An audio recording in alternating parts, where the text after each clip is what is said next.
The translation of this recitation will be read by Mr. Simon Walker. Simon Walker, please.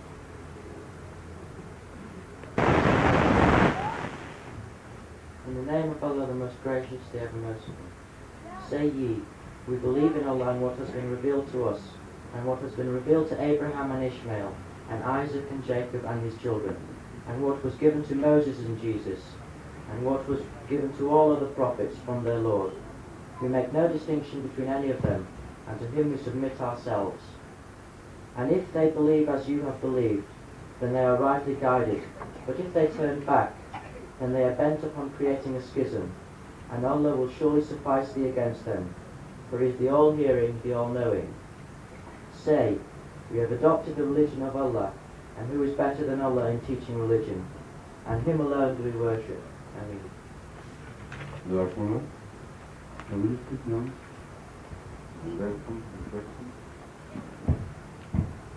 Assalamu alaikum wa rahmatullahi wa barakatuh. Peace be upon you, blessings and mercy of Allah. Welcome to this 29th annual gathering of the UK and to this question and answer session. I'd like to begin by asking the gentleman on our right if you will state your name, occupation, and where you're from, and then read your question, please. I don't think it's necessary to read all these things, the occupation, etc. If you like, you can introduce yourself briefly as you like. It's not essential. The question is essential, please. Sorry. Assalamu alaikum. Welcome. Your Holiness, my name is Finton Murphy from Leamington Spa. The microphone is not oriented towards not working properly. One of the microphones is not working. It may not be a microphone for loudspeaker. Okay. That could be just for recording. But this is the one. You can hold it with your hand if this is not working. See? Okay, that's why yes, it's better. No, I don't want it to work. All right.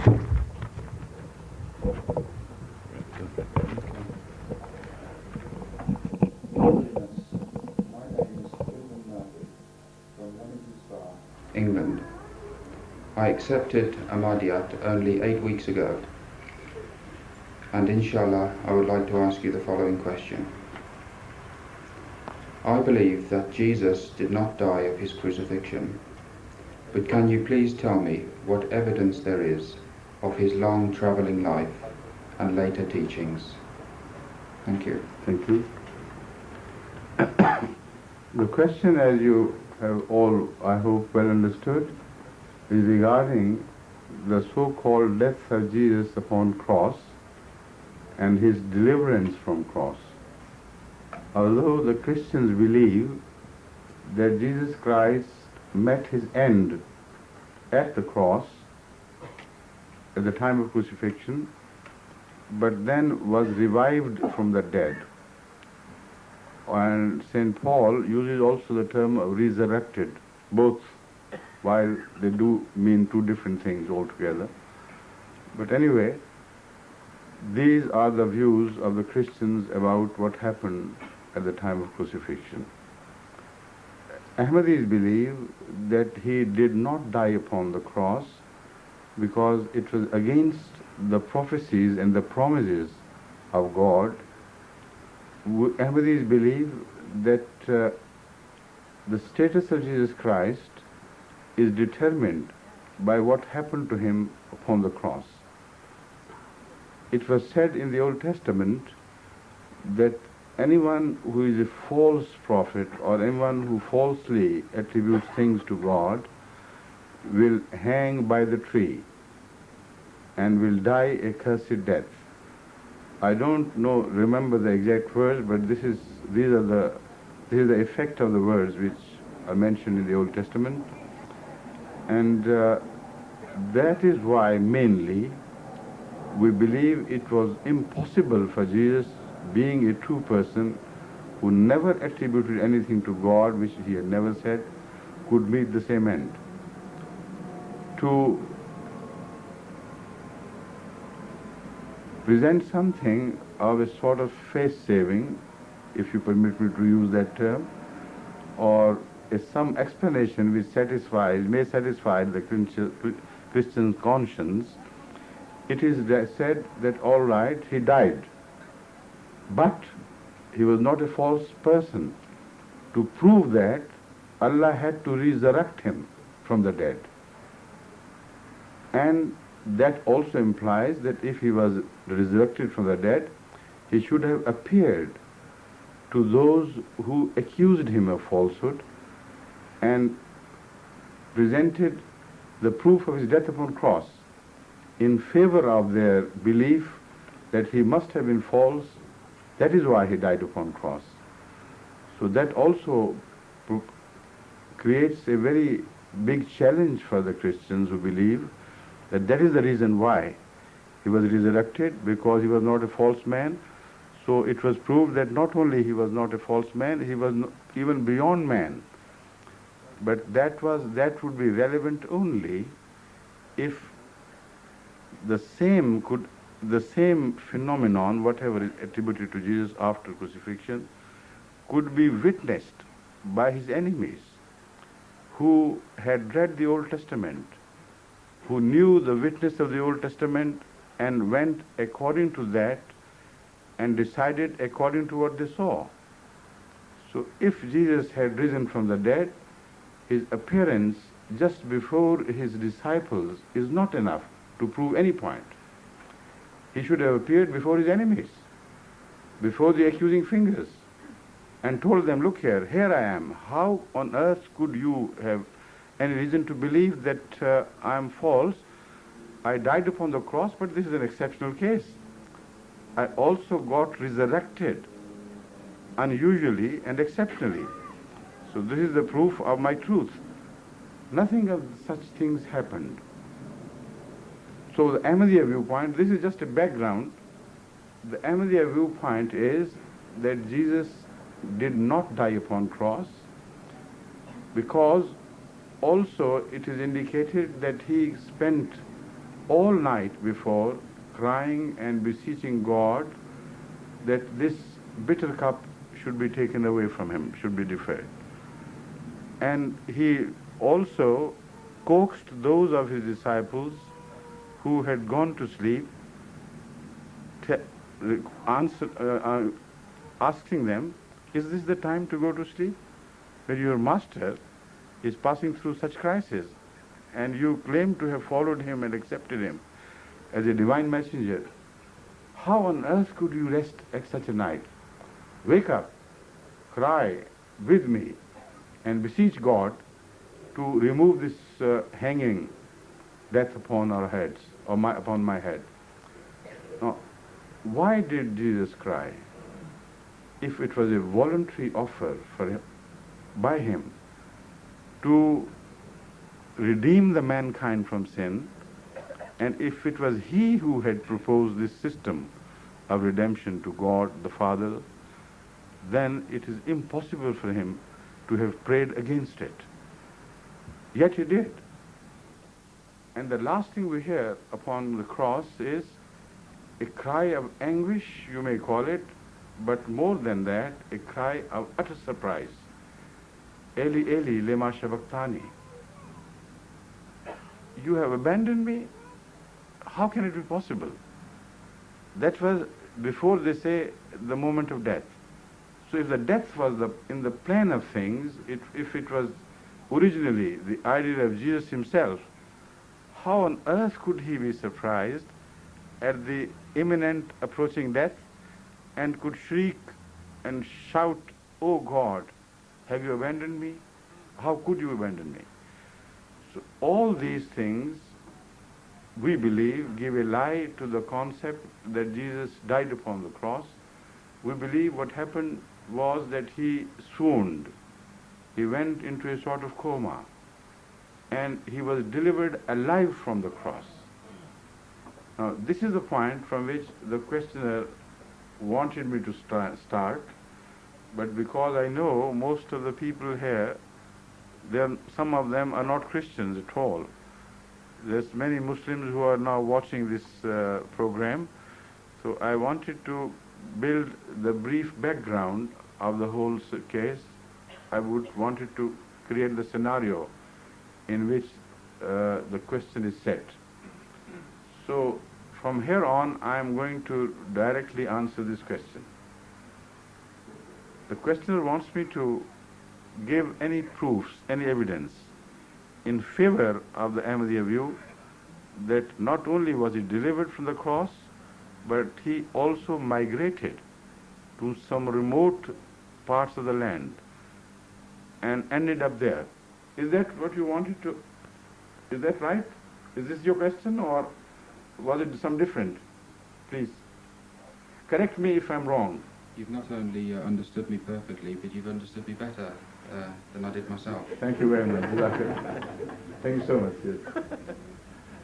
Now, there are many types of proofs. I will take them up one after the other. Number one, pre-crucifixion period. Did Jesus Christ, peace be upon him, drop any indications or gave some signs himself, spoke of some signs himself as to what was going to happen to him during the crucifixion and after? Now, two things are, I think, very pertinent to the issue. Number one, his prophecy that he would leave the people there and go to the lost sheep of the house of Israel.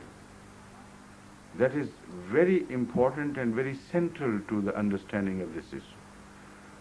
The second is that in response to a demand that you should show us some signs, he said, no sign will be given unto you. And again, that is the effect of what the words I don't remember exactly, but this is the effect of all that is said.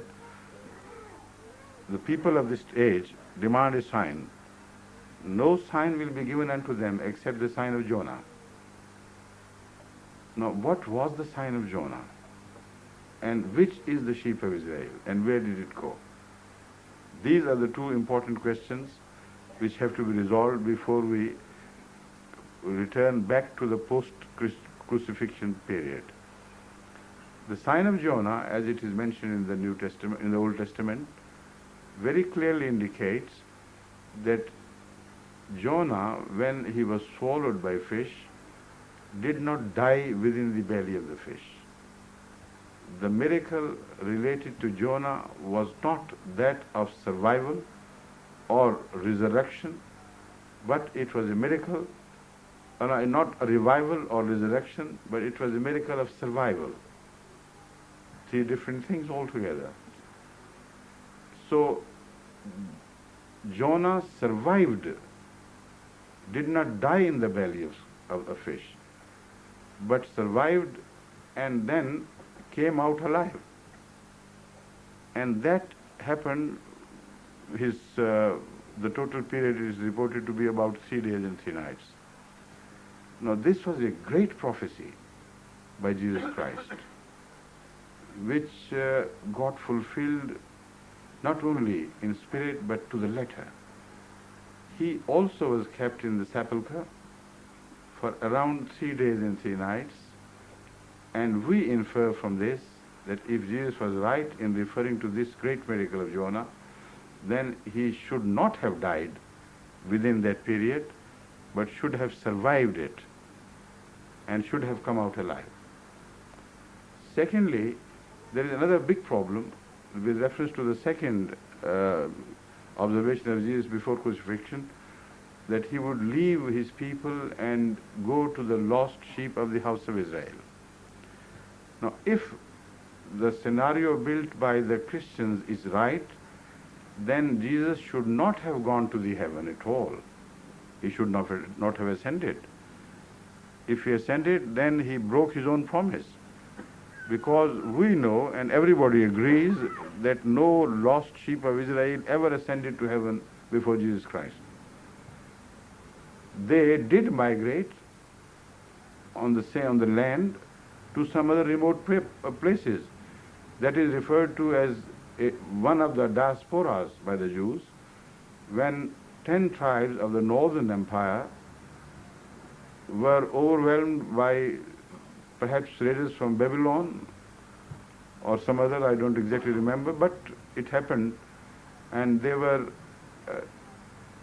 turned out of their homes, land, etc., and they had to vacate the entire territory and migrate to some remote parts of the world eastwards. So that also was a very strong indication by Jesus Christ that after crucifixion, I will not ascend to heaven, I will pursue the sheep of the lost sheep of the house of Israel. Now, it is for the Christian historians mainly to determine where the lost sheep went, and also for the Jewish historians. And as far as our information goes, our collection of data is concerned, a large number among these non-Muslim historians believe that the lost tribe of Israel moved in the direction of Kabul, Kashmir, India, and also they were seen in Nepal and many other places. But most certainly, the people whom you call as Afghan and Pathan, and people whom you know as Kashmiris, are of the same blood as was the blood of the Israelites at the time of Jesus Christ. So, and before, of course. So, there's many books written on the reasons why, their nomenclature, their features. Even one scholar has written, as I read it myself in his book, that if you want to rebuild the image of a Jewish woman at the time of Moses by the side of Nile, you go to the Dal Lake and see a Kashmiri woman clad exactly in the same attire, in the same style, washing her clothes or taking water from the Dal Lake, and that is how we understand the history as repeated in a sense in case of Kashmir, where they still retain these old pre-Jesus style of life.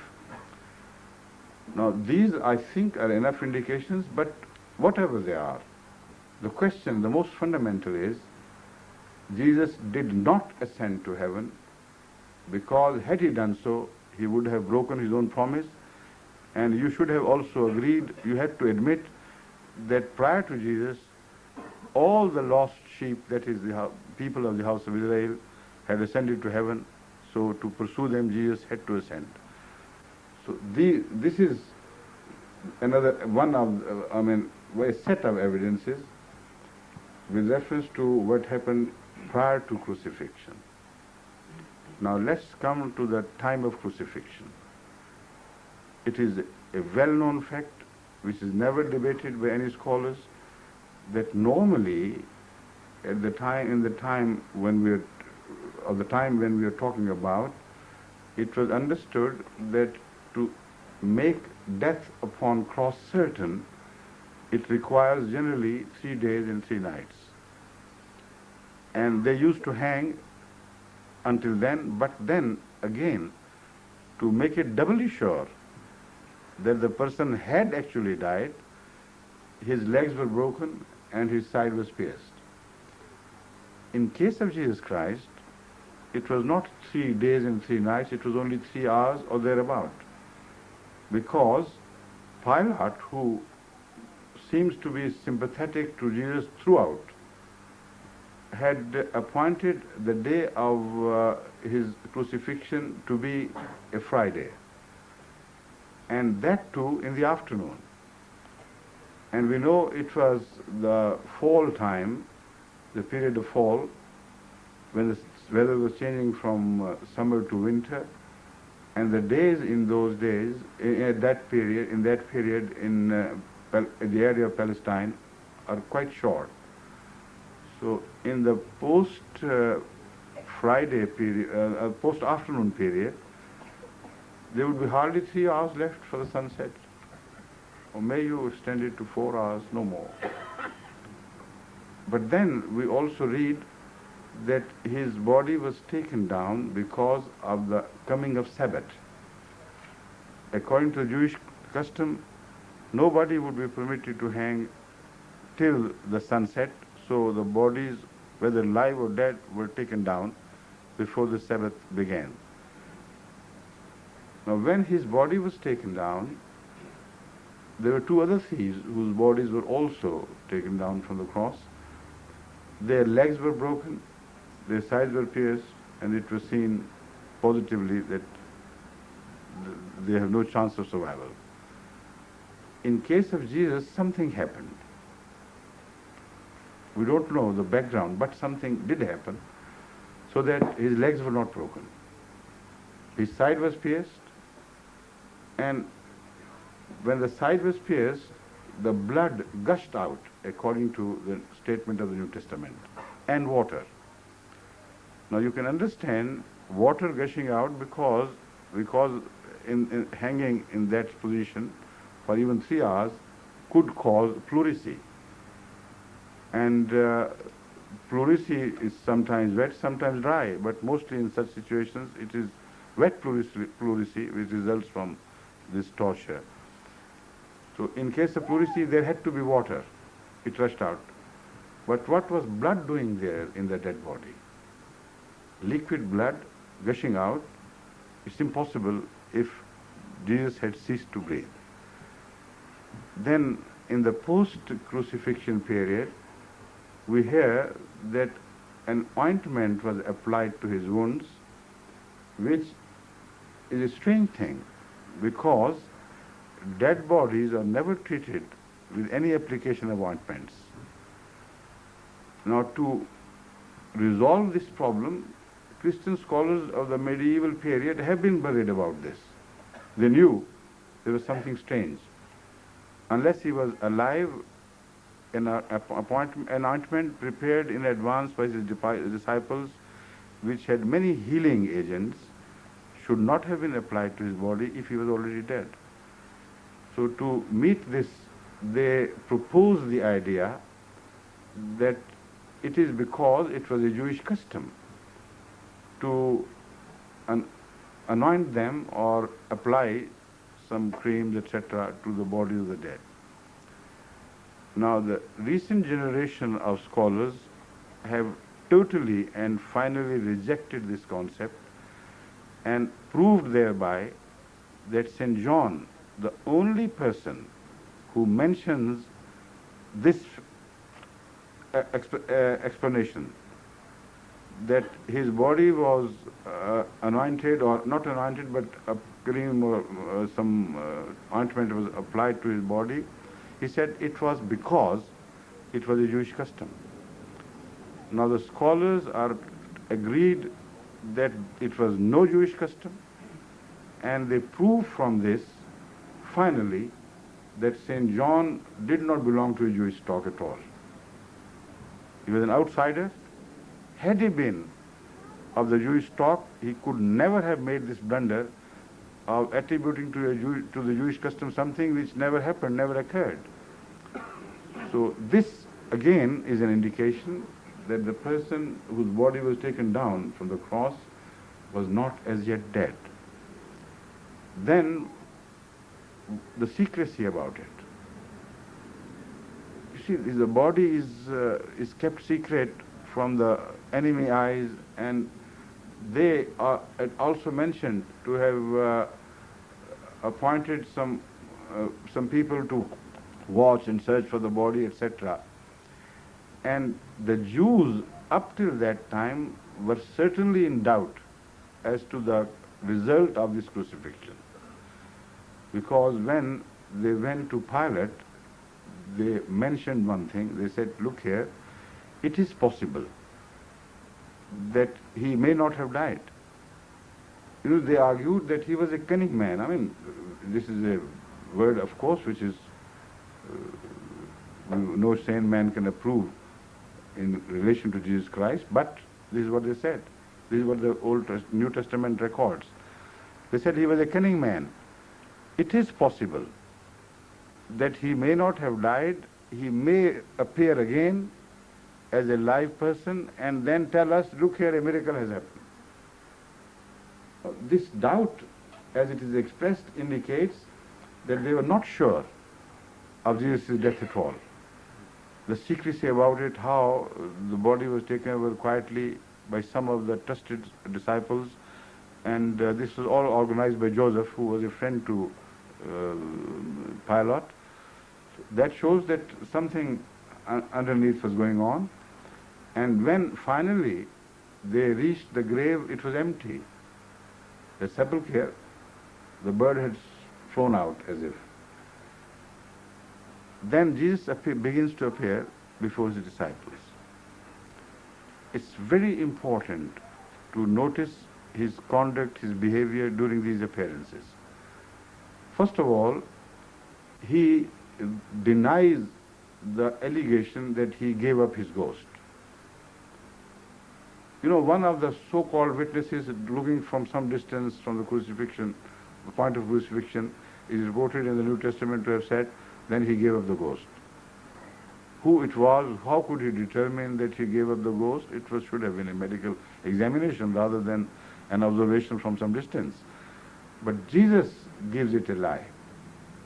Because when he appears before his disciples, they are afraid and they consider him to be a ghost. And this is what he denies. He said, I am not a ghost. I am the same person who was crucified. Come, touch my wounds. They're the same here. You see, look here, look there, like Shakespeare builds the case of Caesar's death. Similarly is the expression, come here, look at this one, look at that one. Isn't it real? I am not a ghost. I am a living person, the same living person as you know to be Jesus Christ. And to dispel any remaining doubts, if there were any, he further opts to require from them any bread, anything to eat, if they had any, because he was feeling hungry. Now, resurrected people do not feel hungry at all. It was not resurrection whatsoever. It was a simple case of either revival or survival. Now, if it was a revival, it was a bodily revival. But a bodily revival after how many hours of brain having ceased to work? According to the medical science, if the brain ceases to work only for a few minutes, it is completely destroyed. And in no way can it be revived again. But many other things must have happened in the body. Blood should have been clotted, should have been decayed, memory should have been totally lost, and this and that. So why believe in something which offers so many difficulties? Why shouldn't we believe in the very simple other option, that it was not a case of revival, it was a case of survival? You know, if you do not follow those inborn prejudices, it may be rather a harsh word to use. Let me choose something else to describe the same thing. If you forget about the views with which you are born, with which you are brought up, which made up the background of your concept of Christianity, and being completely free from any such things, imagine a case like that appearing before you, and you are the judge. Somebody reports to you that the person who was condemned to death finally was seen alive. Now, if that person with all the marks of the rope is seen walking the streets of England, for instance, and he is presented to a judge, one of you maybe, and he takes the plea, look here, it's not a case of revival at all. It's not survival at all. It's a case of revival. So as far as the law is concerned, it served its purpose. The law succeeded in killing me, and after having succeeded once, it has no right to kill me again. So it's a simple case of revival. I have been revived. Now, would any man believe that story? When particularly he's seen walking in the streets and asking for fish and not chips, but fish and bread maybe. You see, it's impossible. Shed all these views which surround your upbringing and think as a man, as a human being, and decide the issue. The case is very simple, very understandable. That of a person who did not die upon cross, who survived death exactly as he had predicted, like what happened to Jonah previously. So he's a true man throughout, consistently true. Before crucifixion, during crucifixion, that is why he begs Allah to remove this death, because otherwise this will be a cursed death. He did not want to create doubts about his own purity and truth. And then afterwards he's saved. Now his behavior afterwards also fully supports this scenario, and there is no inconsistency. If he had survived, then he should have hid himself from the eyes of the law and eyes of his enemies. Because once caught, nobody was going to believe any other thing but that person has survived the attempted condemnation to death. And as such, he would be crucified again. So if it was spiritual or exceptional, miraculous revival, then he was beyond the reach of human hands. As such, he should have appeared openly and bravely in the streets of Jerusalem and shouted at the top of his voice, "Look here, I am here again. You have failed to kill me, or if you did, God has revived me from the dead. Come and try to kill me again. You will not." He is afraid of death. He is hiding himself and is seen moving away from the place of crucifixion, from the land of crucifixion to some other lands. It is suggested to him very clearly that let's go to the townships, let's face them in the daylight. He refuses to accept this advice. And then he's seen away and away until the touch with him is lost. And some disciples also disappear after him, and they are not found in any mention of the disciples after crucifixion.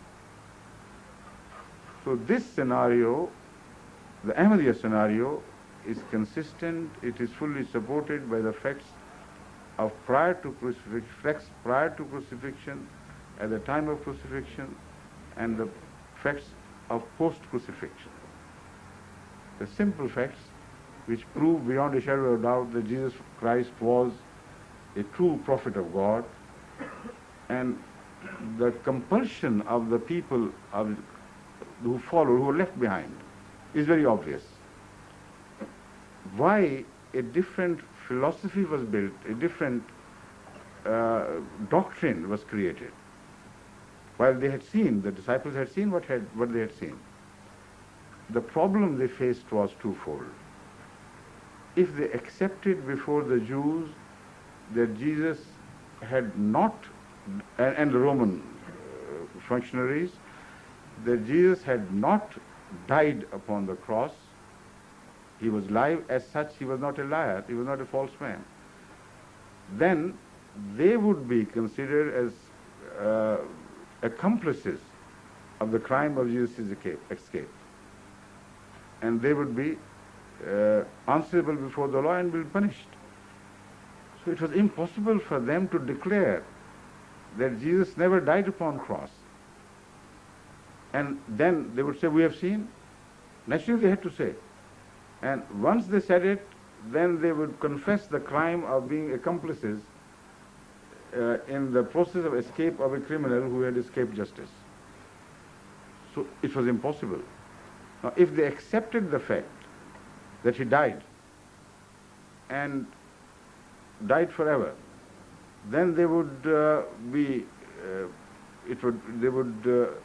will not be able to resolve the issue of his truth before the Jews.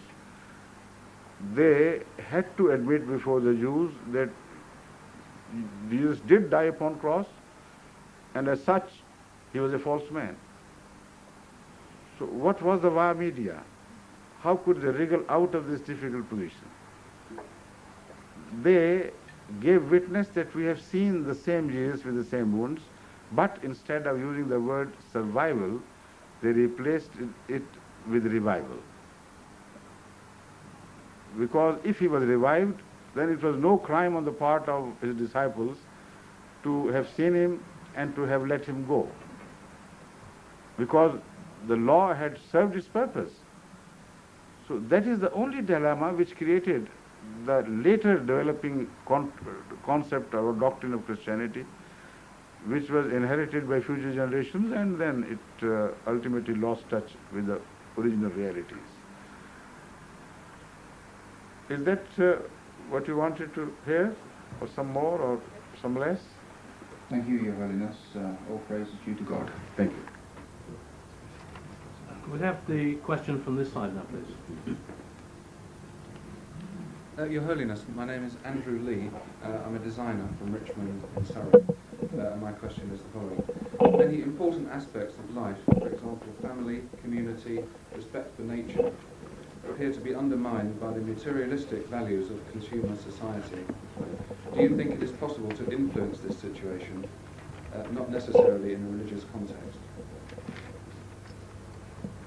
You see, up to the last moment, your question was so simple and easily answerable.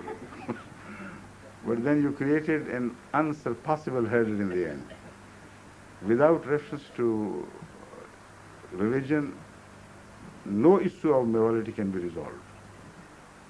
Because religion creates the sense of responsibility with reference to answerability. If human beings are answerable even after their death, then they cannot escape the consequences of their crimes. It is impossible for them to even visualize any such route of escape. So that is what corrects the society, that is what guards the moral values. If you forget that, and if you remove this factor from your computations of problems you face here as a secular society, then there is no answer. In fact, the society is bound to worsen, because people forget one thing here in the Christian world, that although we disagree with the doctrinal issues of Christianity, we fully agree with the moral issues of Christianity. And I am a staunch supporter of the view that whatever is good in the Western society, it owes itself to Christian values. They still, they still survive. They're still visible here and there. All the good humanitarian work is done not because of the Western culture, but because of Christian values. And they have a religious background. But they do not have a strong hold on the society, because some people are built to be philanthropists, kind-hearted. Goodness is paramount in their actions, in their views, in their intentions, because they're helpless, they are born like this.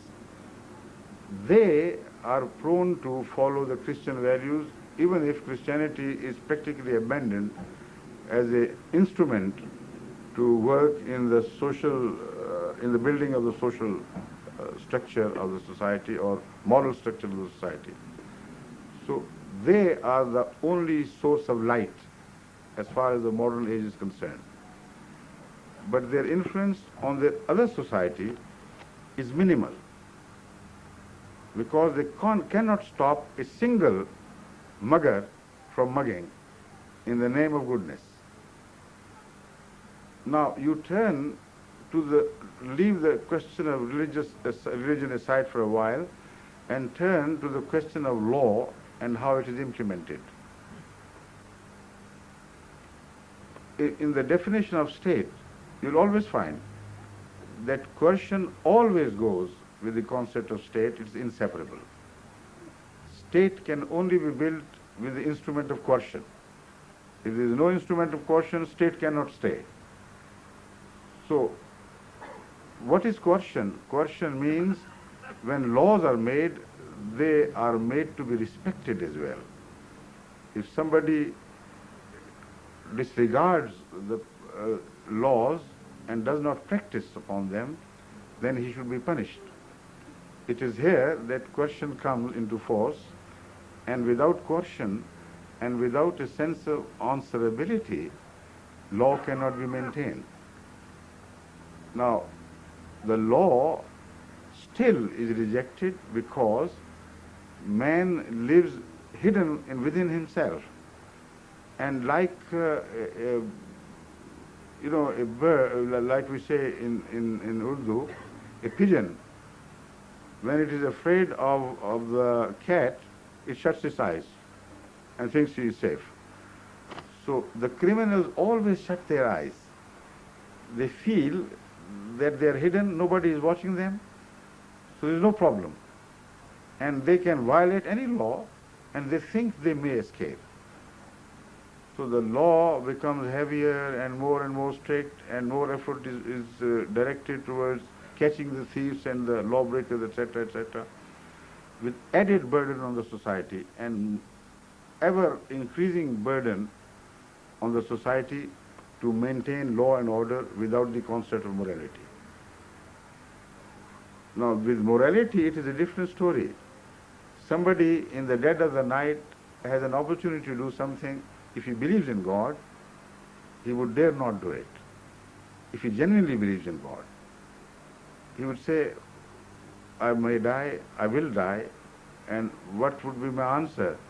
If the scriptures are right, then I will be punished.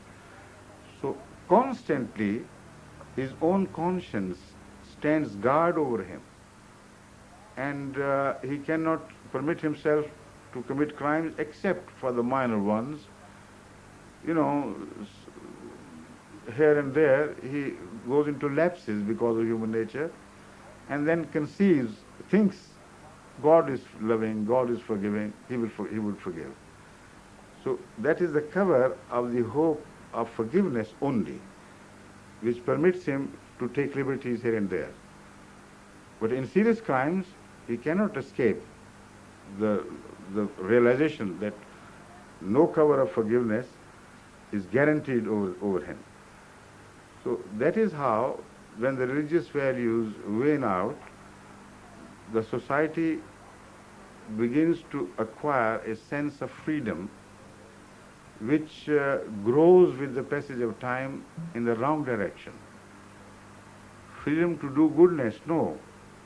Freedom to commit wrong and to satiate one's ego and one's natural desires more and more. That is what the West is facing nowadays.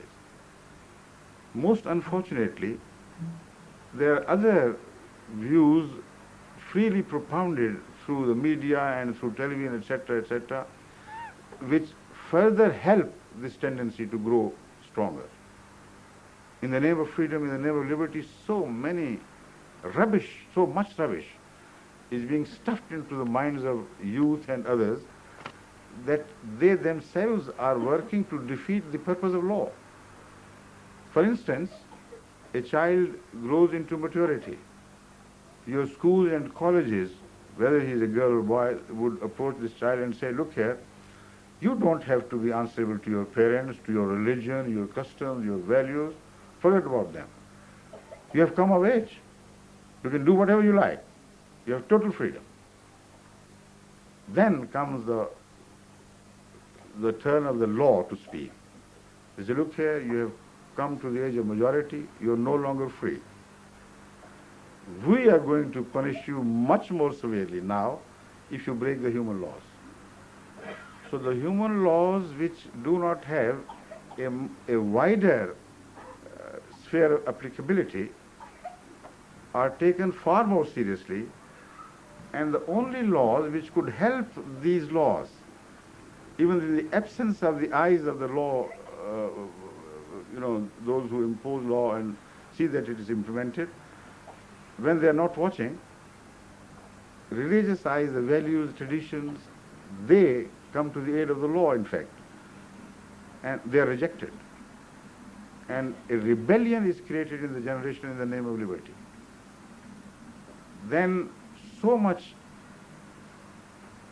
artificial attraction of life is painted day in and day out in the press, in the blue films, in the television, etc., that each member of the society, however poor he may be, is excited to reach those things, that life of beauty, which is only a life of dreams, which cannot be reached by the ordinary poor section of the societies which domineer in number the whole society.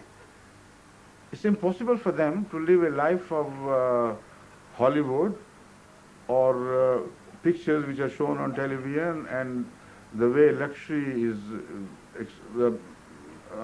sex is exposed and promoted, but the desires are born, and the desires are abetted, and they are egged on more and more to these things which they cannot have. So what do you do exactly? What do you obtain from this? Only the problems for the law, because these are the people who will not be satiated, would turn to crime because there is no moral hold on their values. They have already been told in their educational system that once you grow old, grow as an adult and come of age, then you are totally free from religious responsibilities. So what is there to prevent them? And yet you try to make laws, new laws regarding police interference. When you give more right to the police to interfere, the police is also a part of the same society. It is no longer the same police as used to be 30, 40 years in England. A very responsible police in which you could not, of which you could not conceive things which happen daily here. The police take all the liberties when they like.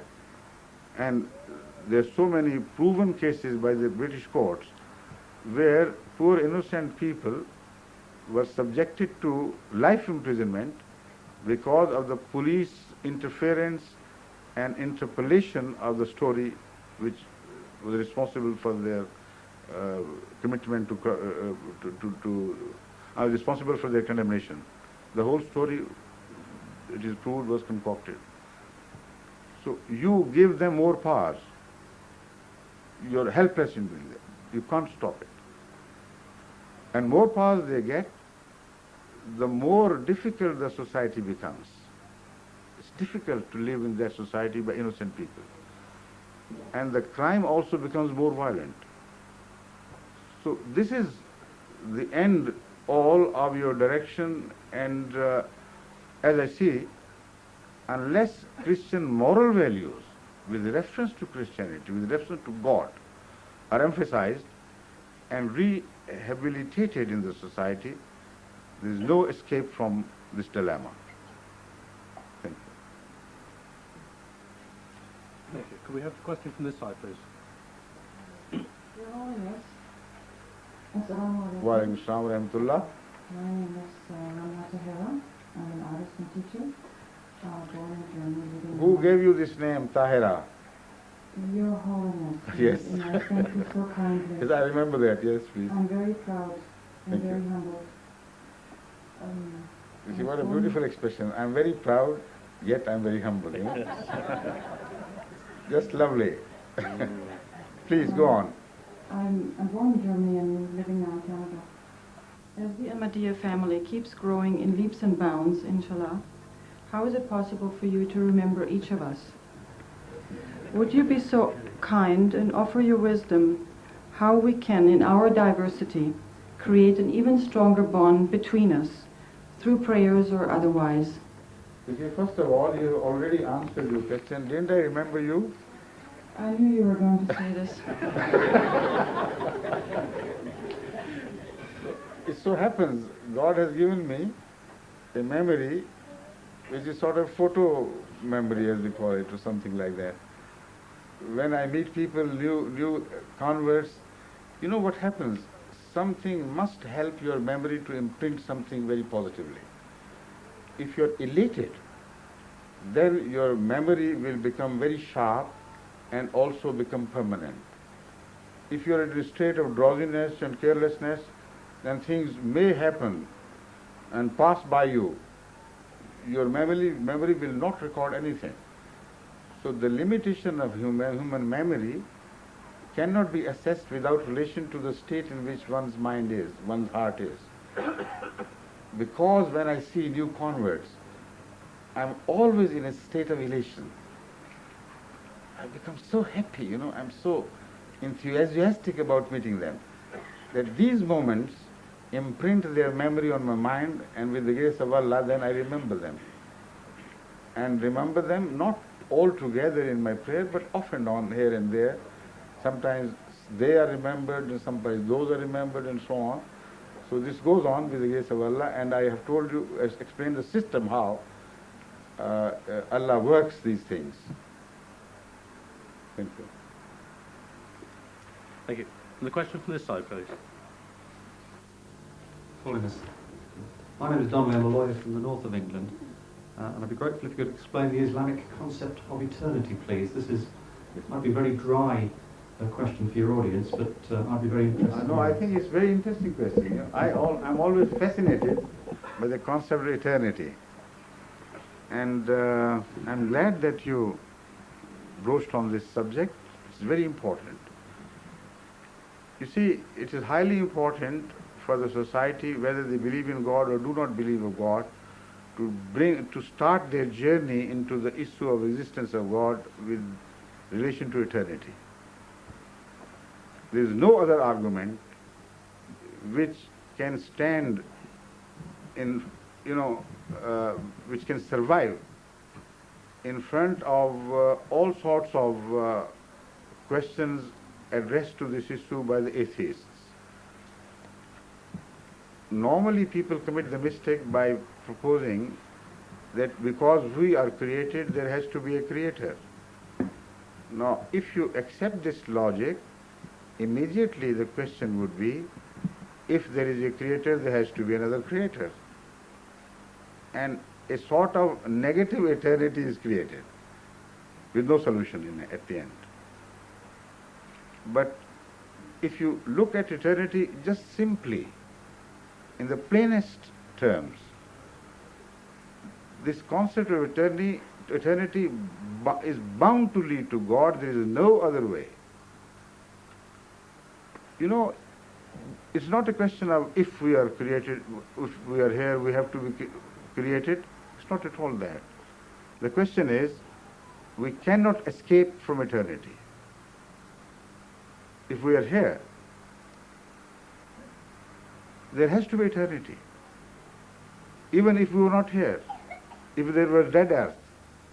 Now looking back at the phenomenon from the vantage point of the advancement which we have reached in our development, now we can argue that even when there was no life, there was bound to be eternity, because things could not be created by themselves. So the question is, what form of eternity? Was there a conscious eternity or unconscious eternity? Now, if there was unconscious eternity, then consciousness could not be born out of unconscious eternity. If there was conscious eternity, then unconsciousness could be born out of conscious eternity. So the issue of creator is resolved without any dilemma, without any problems. So eternity is highly important for us to understand, and again eternity as extended into the future. From that point of view, we believe that the purpose of creation has to be realized by an analytical study, and we must understand the purpose of creation. If that purpose of creation is solved and reaches its purpose finally on this earth, in case of a man living here and dying, then there is no question of his being extended into future, into an eternal life. If what we study of the past reveals to us that the purpose is more complicated than what we simply understand, and if a man dies without being reborn into eternal, some sort of eternal, semi-eternal existence, then there is no plan of things. There is total chaos in creation. Because then every criminal, every Tom, Dick and Harry would run away with whatever he has got. If he escapes the eyes of the law, and many do, at the moment of death, that is his freedom. So he will return to nothingness, which means he has gone free, and this idea would promote crime to the extent that no other single factor can. So looking back at your development, you begin to read the philosophy of evolution from a different vantage point. Not by denying the facts the scientists present, but rearranging those same facts and inferring some different thing from those same facts. I call it the development of consciousness. Right from the word go, in the ladder of evolution, you find not that some physical experiments are being carried out. What you really reach at ultimately is the point that consciousness is being developed slowly and gradually and is being expanded. And the difference between death and life is being more and more pronounced. And so that death is completely separated at the point where man becomes human being with all his faculties. So that is the difference between life and death when you study death in relation to man with his faculties, with his consciousness. So sense of taste, sense of smell, sense of hearing, sense of touch, sense of smell, etc. The 5 instruments of consciousness are created consciously, with a purpose, with a plan. And they make the man. And having reached this stage, this same consciousness, for the first time, gives opportunity to life to discuss things far beyond its own horizon, of the past, of the future, of the remote things removed even 20 billion years away from you. So the sum total of this consciousness creates something in man which is more spiritual than just animal. And that is the stage from which on it is possible, logically possible, to launch into the future journey in eternity. Because if this consciousness becomes permanent and acquires an independent entity, then it is possible for death to be defeated as far as the soul is concerned, and for the soul to take flight into another region, into another realm, into another area of dimensions. Now this concept may be considered by some to be unscientific, because they say we have no evidence of such packages of energies to survive separation from matter and to survive only in packages of energy. with the organization, internal organization and form, this was something which was completely rejected by the physicists in particular, and that was their biggest objection against the concept of soul surviving the death of the body. They said it could only be possible if the form of energy which soul has its internal organization which survives in itself as an independent unit. Now this issue has also been resolved by the same atheistic physicists during the last 2 decades. They discovered it just by chance, that it is possible. And in one of the journals of American scientists, Scientific Americans, I read that article which relates to this phenomenon with reference to the soul. And the scientist, which is a scientist of world renown, he accepts defeat on the part of physicists on this issue. He said, now we ourselves have provided an instrument to the religious people to believe in the concept of soul, and we have no objections against this. This is possible. It all began by a very interesting accident. A man in America was walking along his horse, which was tugging a boat behind.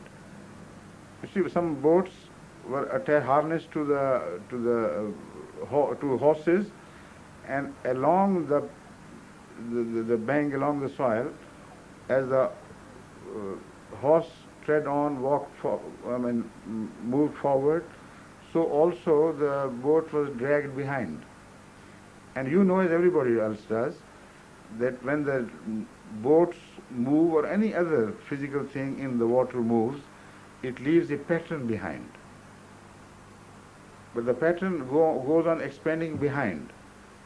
It never goes beyond the object which creates that pattern. It's impossible. You see, the boat, when it stops, it leaves the wave pattern behind, but that pattern cannot move as if the boat is still moving and leave the boat behind. Now this man witnessed this strange thing, that he stopped at some place, and the pattern which was being weaved by the movements of the boat kept on moving forward, and he was stunned. He reported it to some scientists that I have seen this. First of all, they did not believe. Then they said, all right, we are going to experiment it under certain conditions. And you know what they discovered? They said it was possible. And they said, they gave it a name, soliton. I may be wrong in pronunciation, but what I remember is soliton. And this soliton is now being used successfully to the advantage of scientists by Japanese in particular in the creation of the most modern computers. They are only bundles of energy which survive as bundles of energy and keep their entity forever. So the issue of eternity is related to this issue as well. It is possible. Thank you. Thank you. And the gentleman this side. My old friend. Hello. Nice to see you. My name is John Hall. I'm a civil servant from Fleet in Hampshire. My question is, the Bahai faith seems to be based upon the same fulfillment of the prophecies of Scripture as the Ahmadi faith. Is God at work among the Bahais, or are they rejected as following a false claimant? First of all, with due respect to whatever you have read and wherever you have read this, I want to point out that there is no similarity whatsoever in the ideology and doctrines of Bahais and Ahmadis. If Bahais can be likened to anybody, they can only be likened to St. Paul. And they build their philosophy entirely on Pauline philosophy. they claim that what Paul did for Christianity, we are doing for Islam. But within that is a part of the same belief defeats the argument itself. Because if St. Paul was right, then law was done away forever. And Jesus redeemed mankind from the curse of law once and forever. Then Prophet Muhammad would not be born at all. So for them to believe that God experimented so stupidly, one after the other, having succeeded in one experiment, then he committed another mistake and then rectified the same mistake again. It's unsupportable. If they are right that Baha'u'llah did the same thing to Islam as Paul did to Christianity, then in the first instance, when Paul did that to Christianity, he did not only to Christianity but to the whole mankind, to the whole world of religion as such. So there was no need for any other curse after once the curse was removed and shattered by Jesus Christ. And then to go through all the experimentation of that curse, and yet to go on inventing new laws, having done away with all the curses, to give new form to the same curses. So it is, stupidity upon stupidity. So Ahmadis do not believe in such a thing. Ahmadis believe in the same concept of Jesus as was followed by the disciples of Jesus who were trained by him himself. And St. Paul did not agree with them. The disciples of Jesus believed in Jesus Christ without Trinity, without the concept of the so-called redemption. They believed in the law to be sacred. They believed in the continuity of Jewish law with all the respect. And they believed that what Jesus redeemed them from was a completely different thing. He rectified the attitudes. What Jesus did according to them was this, that the Jewish hierarchy, religious hierarchy, had overstretched the need of form, so much so that no soul was left within. And the form in itself was cursed, without a soul, without a spirit. So they said what Jesus did was, he pointed out at this mistake of the Jewish religious hierarchy of that period and said, follow the spirit more than the form. Now that emphasis was perhaps even a bit more exaggerated, but the emphasis was on the spirit of the law, not on the rejection of the law. So these people, that generation of apostles who learned Christianity from Christ himself, stood firm in their belief that Jesus did not do away with Judaic teachings at all. St. Paul, later on, an outsider, an alien appearance in Christianity, started philosophizing things for the sake of winning popularity in the Roman Empire. He started twisting Christianity and pushing it more towards the legends which were found among the Roman pagans, of a sort of Trinity before that, a sort of redemption and things like that. So he pushed Christianity away from its origin to the paganism against whom Jesus Christ was raised. He took up his cudgel against all form of atheism and paganism, etc. This is what Jesus did, what St. Paul did. Now, that is why there are two terms used, and all the scholars who know the early struggle of Christianity know this, that in the early part of some 200-300 years, there were two names given to Christianity. One was Nasara, or Nazarene. The other was Christians. Nazarenes were those who followed the disciples of Jesus Christ, and they believed in the unity. There was another sect referred to as Ammonites, and the scholars believe that practically Ammonites and Nasara are the same thing. And their views are exactly the same. They believe in the absolute unity of God. They did not believe in the sonship of Jesus Christ. They believed in the continuity of the message of Torah and its teachings. Of course they emphasize the Spirit. So those people were born among them who were like Sufis in Islam, who overemphasize the issue of spirit, of things, even at the cost of the form.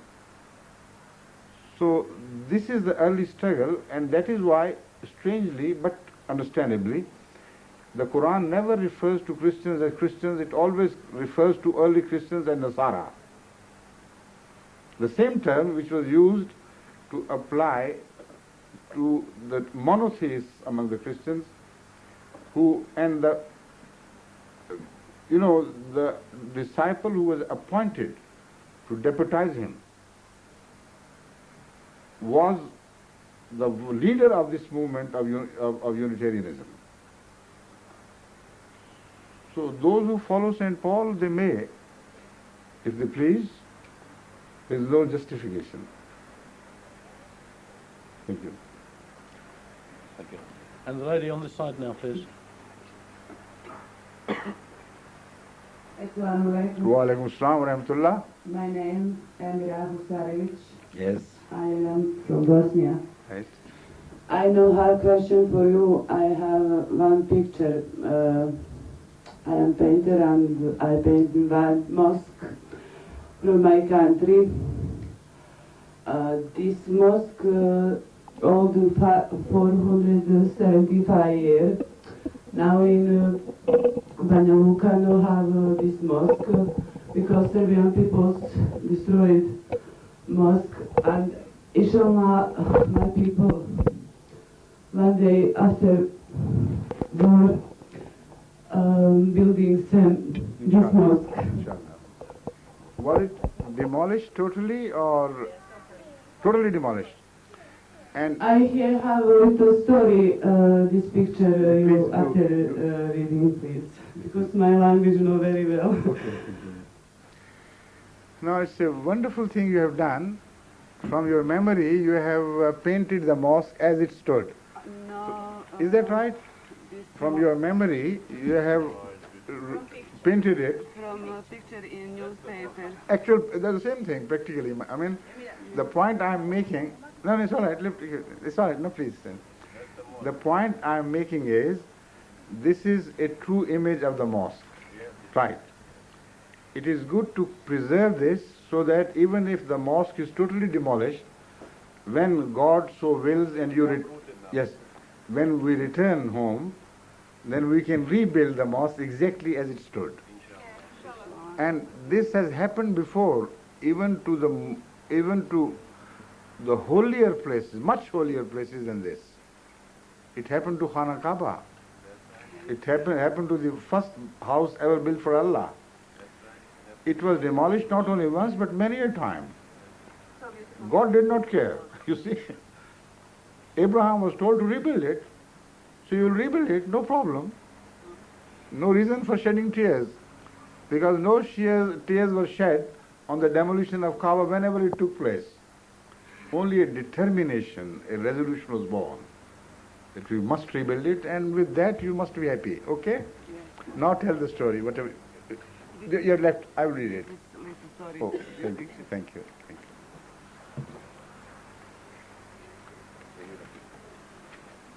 Next, Mr. Thank you.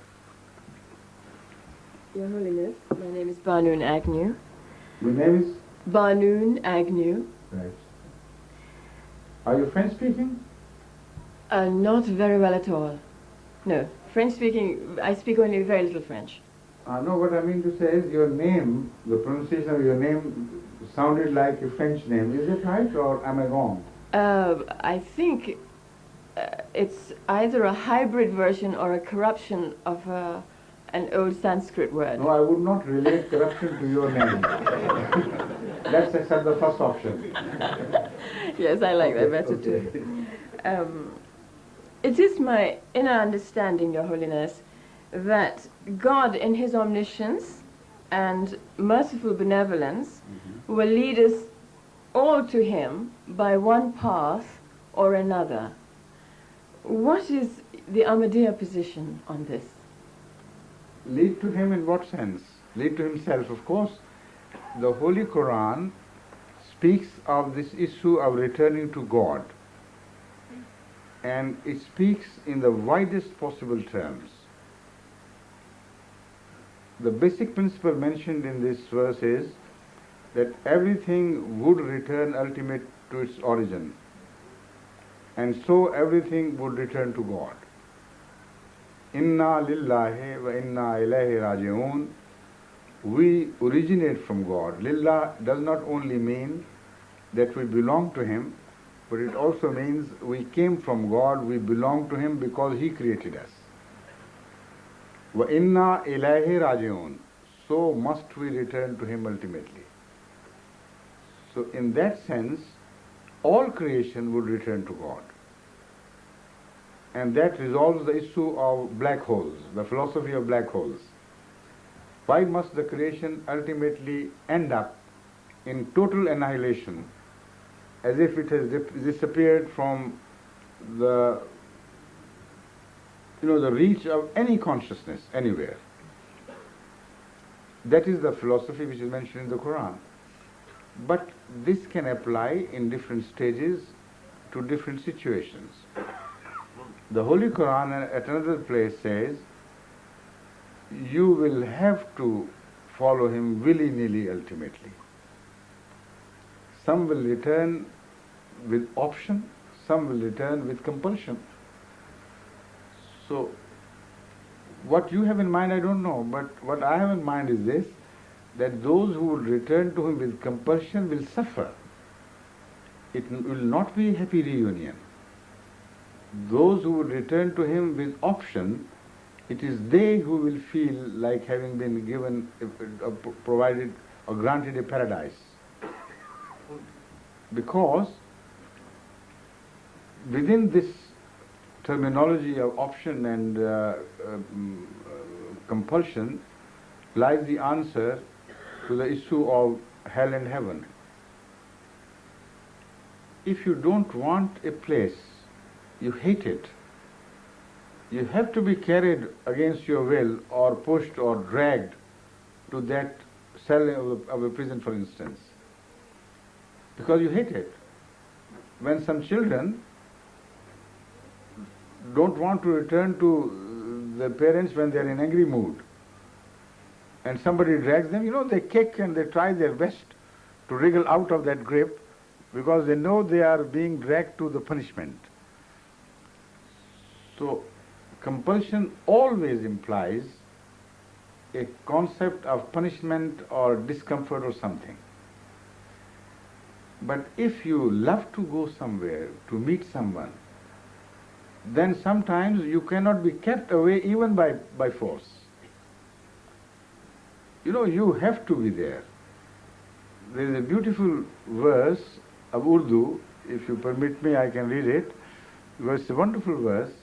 It says, ये तूने क्या कहा ना से ना जाना कुए जाना में, हमें तो राह रवों की ठोकरें खाना मगर जाना. Oh my admonisher, what have you said? You said don't go to the street of your beloved.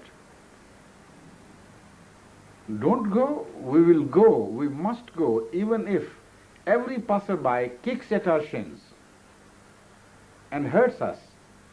Still we must go on proceeding towards the street of our beloved. So then the coercion is applied from the opposite direction. When this coercion is applied here in the world, these are the enemies of religion. When you practice religion, they force their values upon you, they prohibit you from practicing religion or worshipping God or doing this, that, or that. So the question always is applied, but in another direction. When you must reach God, you have that love of God that even at the cost of such sacrifices as you witness in the history of religion, then that is the first class, the very best of paradise that you are heading for. When you are so much against returning to God and godly values that you have to be dragged, then the worst type of hell is in waiting for you. So this is the answer in general to, I think, all the aspects of your questions. Thank you. Thank you. And the gentleman on this side now, please. Yes, please. Your Holiness, my name is Samir Haidari and I'm a Muslim Albanian student and interpreter from Sweden. Logic is for me a way of understanding the creation. Logic is used in science and even in other areas of our thinking. Right. On the other hand, I see many Muslims in the world that logically try to explain God's acts or God's purposes. For example, why God has forbidden this and that, or what's the purpose of creation. I do not believe and I do not want to know the purposes. I know that it's forbidden when something is forbidden, and I know that the universe has got a purpose. I do not want to know the purpose because I cannot understand it. I think that God cannot be understood. But my question is how the Ahmadiyans look upon these things. Can God be understood? I mean logically? And must we understand Him? Isn't it enough to understand the creation, the universe, and only pray to God, worship God, love God, without trying to understand Him logically? Thank you. I'll explain that, please. Would you pull your chair in front here so that you can sit in front of me? Somebody else should pull the chair. Yes. Be seated. I'll take my time to answer this question. You have raised many issues. It's not just one question. You have raised, in fact, many questions. First of all, let me analyze the issue of understanding how essential it is to the belief in something. To understand something is one thing, and to understand the logic of its existence is another thing. They are not the same things. You believe in television, don't you? In television? Television? Radio? No, I think you believe, so there's no need. You don't believe in television? Please, I want to precise what I mean by belief. If 2 plus 2 are 4, I know it. I do not have to believe it. Knowledge is not belief for me. I'm going to explain. I know your problem. Please sit down. I will come to that. When I've finished, if anything is left unsaid, then you come again. Please? Now you believe in television, you believe in radio, you believe in atomic bomb, but you don't understand them. You don't understand them. No, you understand how atomic bomb is made? You do? Can you make it? You can. So you are a living danger to the Western society, I must say. Don't admit it in the presence of other people. Can you understand how computers are made? And can you build them? So you know everything in the world of science. Is there anything which you do not understand? Many. But you believe in them. You do not believe anything which you do not understand. If that is the case, then you have no right to believe in God. If that is the case, then you have no right to believe in God.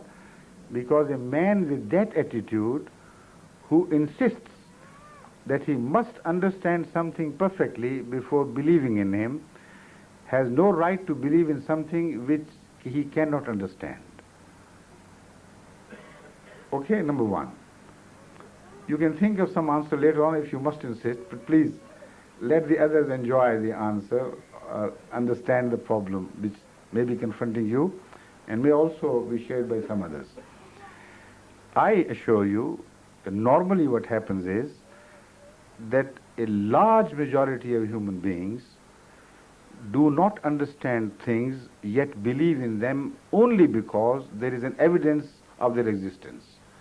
They're two different things. There is an evidence and there is a question of understanding. Even if you totally fail to understand a phenomenon, if there is enough evidence of its existence, if you are honest and truthful, you cannot deny the existence of that thing. So we never claim, and it has never been claimed by the Quran or in any book, that God can be understood in the sense of his working, how he is there, and what sort of eternity he shared, and what he has been doing before and after, how he knows things. These are areas of total, darkness as far as human understanding is concerned, as far as the reach of the human understanding is concerned.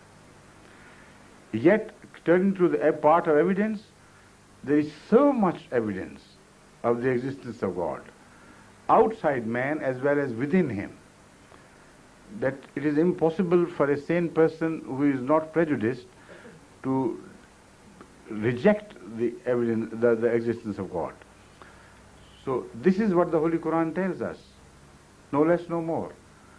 In fact, Hazrat Muhammad Rasulullah Sallam prohibited people from ever trying to understand God in his nature.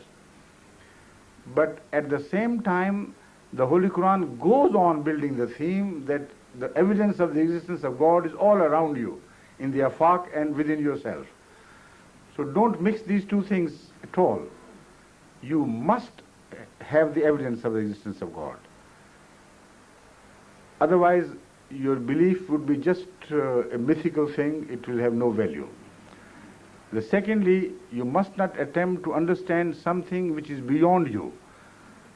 Which is beyond you in the sense that your senses are born out of a form of matter which is beyond the form of existence which God has. So when you have no subject to experiment with, it's impossible for you to investigate. But the evidence can still be available. You know, the scientists believe in the subatomic particles, such things as are impossible to be seen, really seen with eyes, but they have enough evidence, so that's enough. And they still don't know the basic philosophy of creation, and yet they have to believe in the existence. But to know the purpose of your creation is a different story altogether. Without knowing the purpose of creation, you cannot serve that purpose, you cannot achieve the benefits attendant upon the purpose of creation. So that is why the Holy Quran is very specific on this issue. It mentions the purpose of creation, not only in one place but in many places. The purpose of creation mentioned by God is a very wide concept which has to be explained in depth and in detail, and because we are short of time here, so I will not enter that. But to dispel any doubts about the purpose of creation, I refer to at least one verse of the Holy Quran which says that the wise people are those who, when study nature, they remember God. And when they remember God and in the light of memory of God they study nature, new things begin to appear before them. Strange things, begin to rise out of the same dead universe which is observed by all atheists as well. What they begin to see compels them to a confession. And that confession is mentioned in the Holy Quran as this: Rabbana ma khalaqta hadha batila. What we have observed leads us to the unavoidable conclusion, the only conclusion, that you have not created this universe without a purpose. Now it is followed by a prayer, so save us from the fire of hell. What is the relationship between this? The relation is direct, that is, if we fail to understand the purpose, we will not be able to perform it. And if we fall short of performing, achieving the purpose or working for this, in the direction of the purpose, then we will be useless and meaningless. Now this chair has a purpose. I sit over it. I know the purpose, this is why I sit over it. If I didn't know, then I would be mad. I may carry it as an umbrella instead, or try to eat it up. So the purpose must be understood. Otherwise your life would go mad.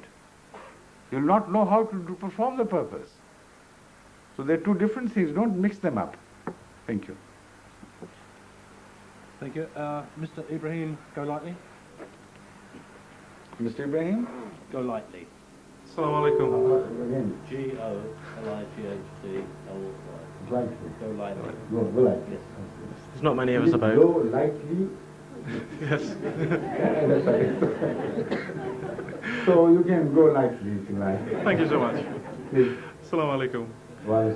Your Holiness, I've just been introduced. I organise humanitarian aid convoys running from Croatia into Bosnia and Herzegovina. Yes, you are the one whom I am looking forward to meeting.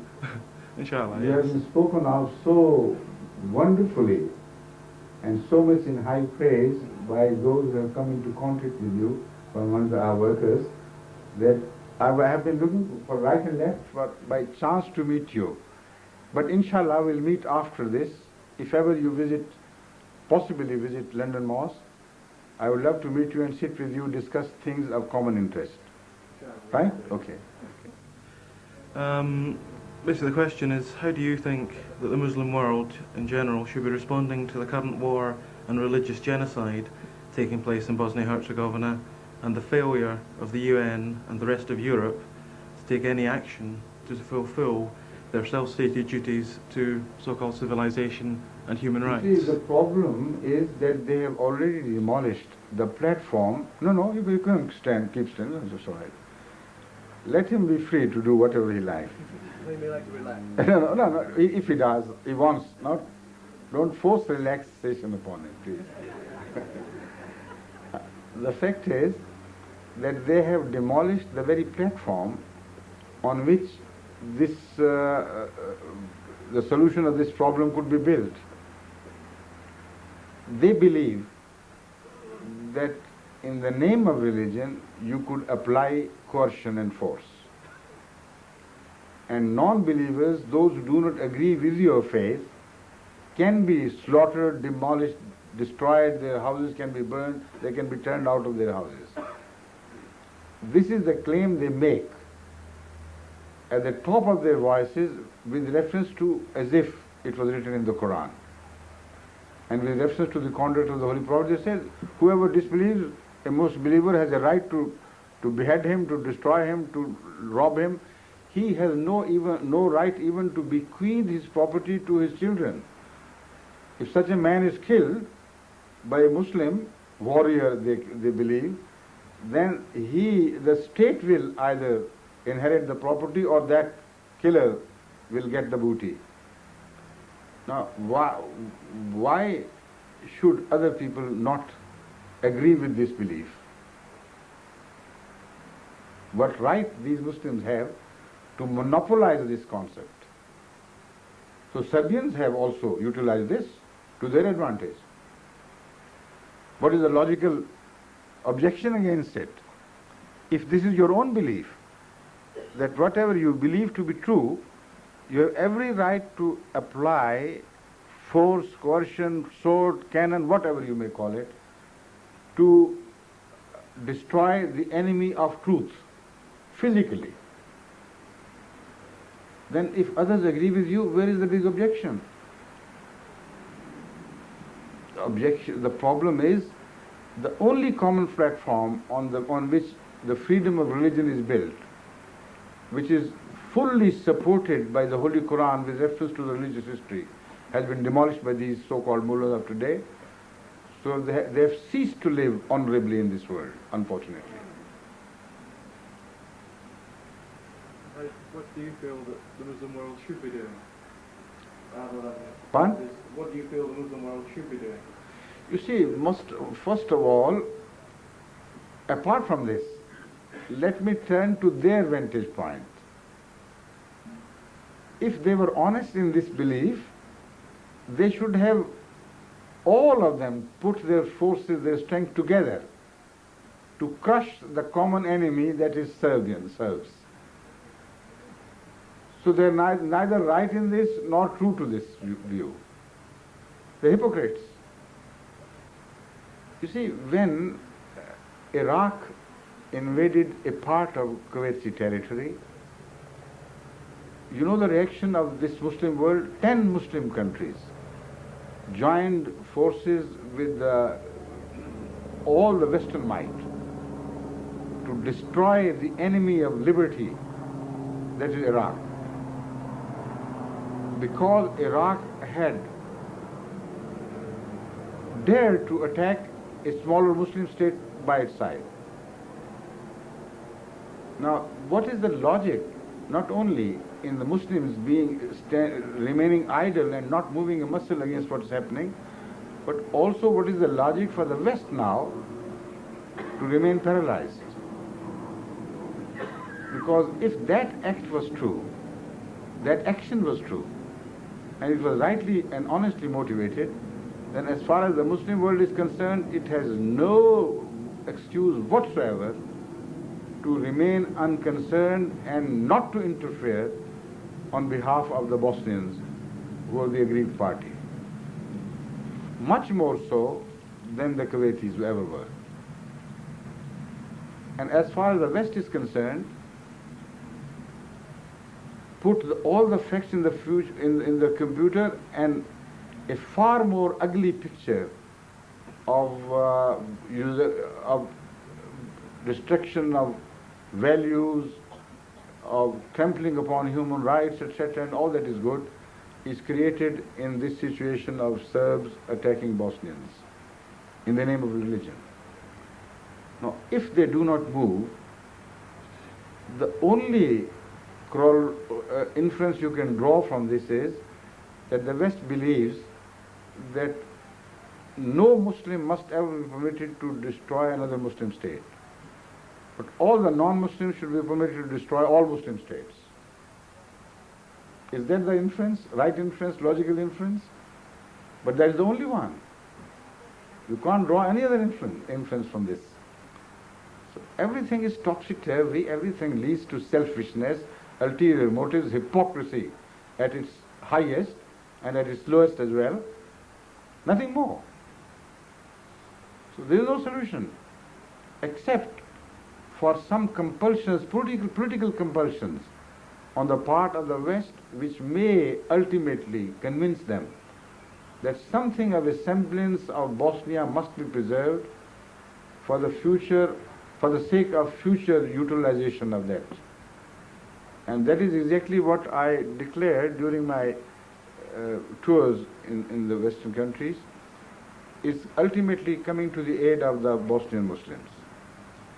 You see, the situation between Russia and America and the West in general is not a permanently fixed situation of relationship. It's liquid, it may change.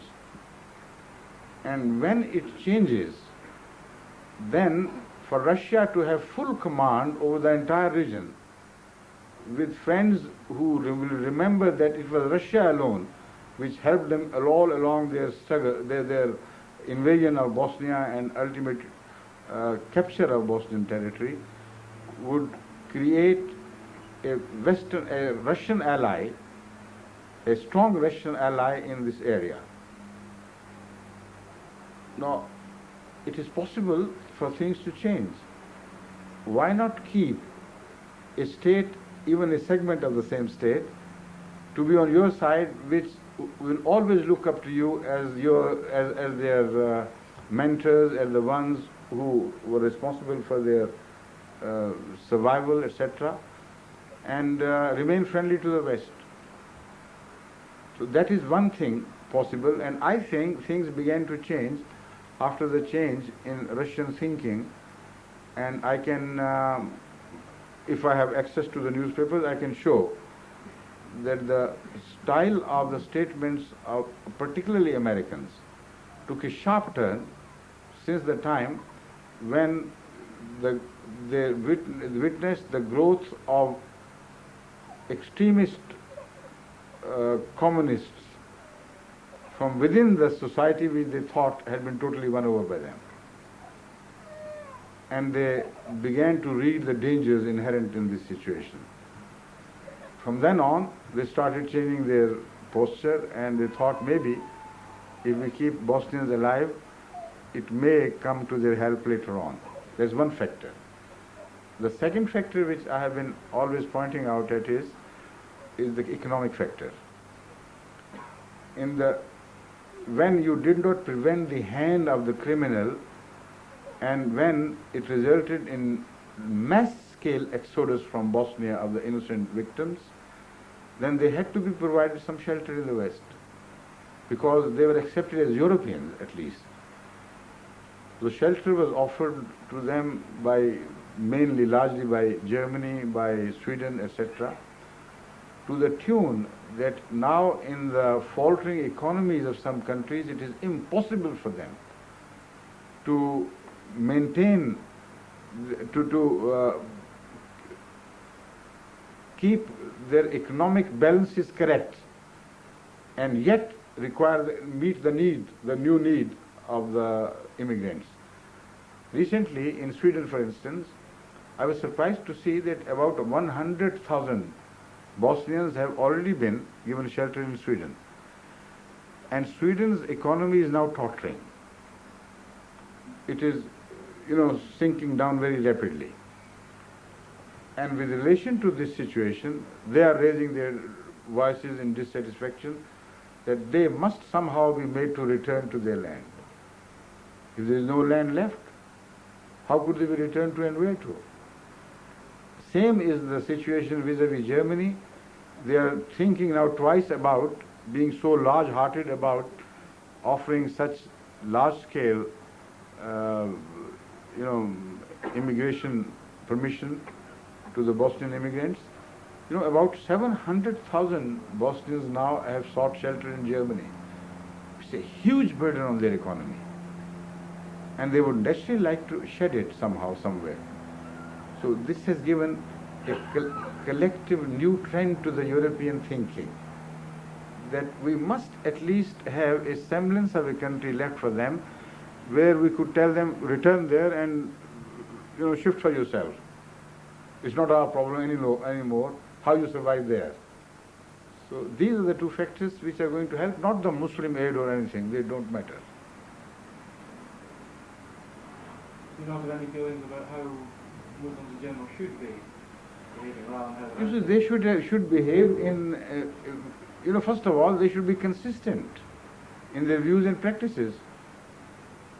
If they are not consistent in their views and practices, how can I advise them anything about how they should behave? The first hurdle in the way of their serving the cause of anything which they believe in is to be consistent and honest to the cause they claim.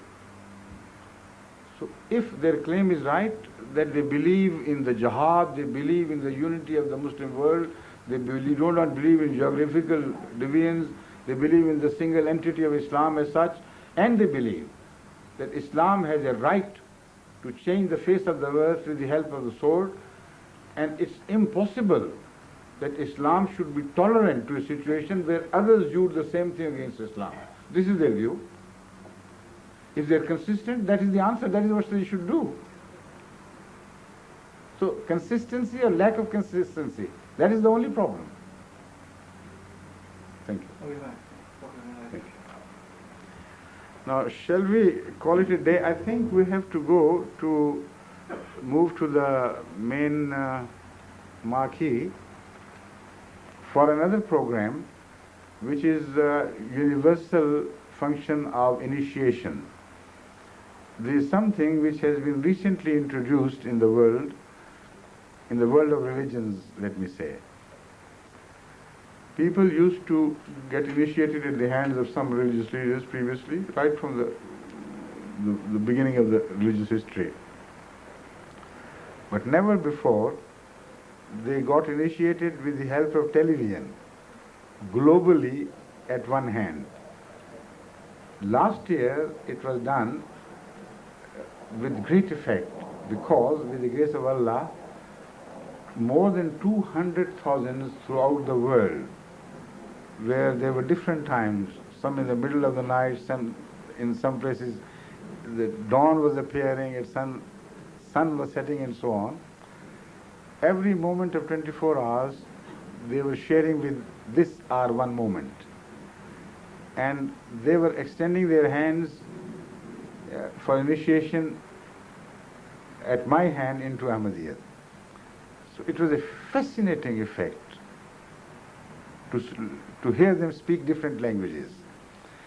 And we could not produce the effect of their speaking different languages altogether, but by way of specimen, we got some of their representatives who spoke their own language to repeat my words as translated into their language simultaneously. So this event is going to take place just now, after we finish here. And that will be televised throughout the world, and people knowing many languages would sit in front of me, will be contacted with me through bodily, physical contact as well, by pushing their hands in front of, on the back of those who sit in front, and ultimately their hands would be in my hands. So they would repeat the words of initiation into English, because most of them understand English and they know where to stop, where I have stopped and so on. So otherwise, if I speak a language they don't understand, it will cause problems for them. So English will be the initial medium of instruction, and they will repeat their words, the words I say, in their languages. It's a very interesting experience.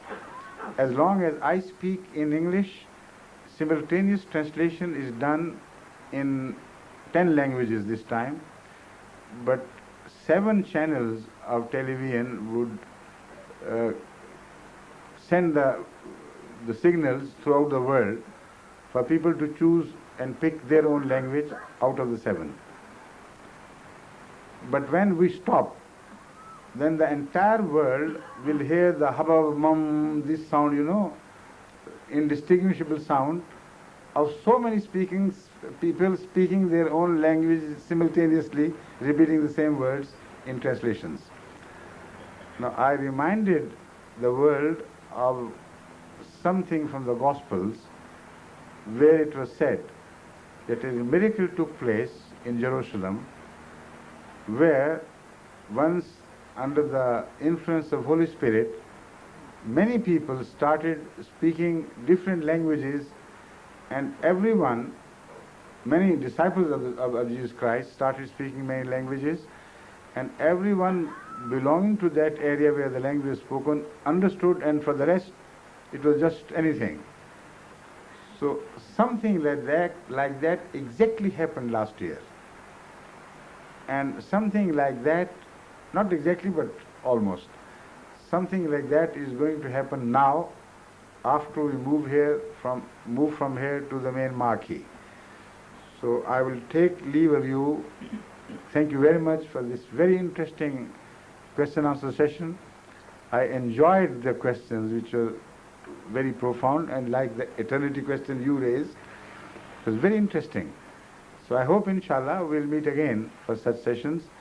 And now we go to the marquee. I will give the management 20 minutes so that they can manage things in the meantime. And after exactly 20 minutes, I will read the marquee, and this item of the agenda will start taking place. Right? Assalamu alaikum. Thank you very much.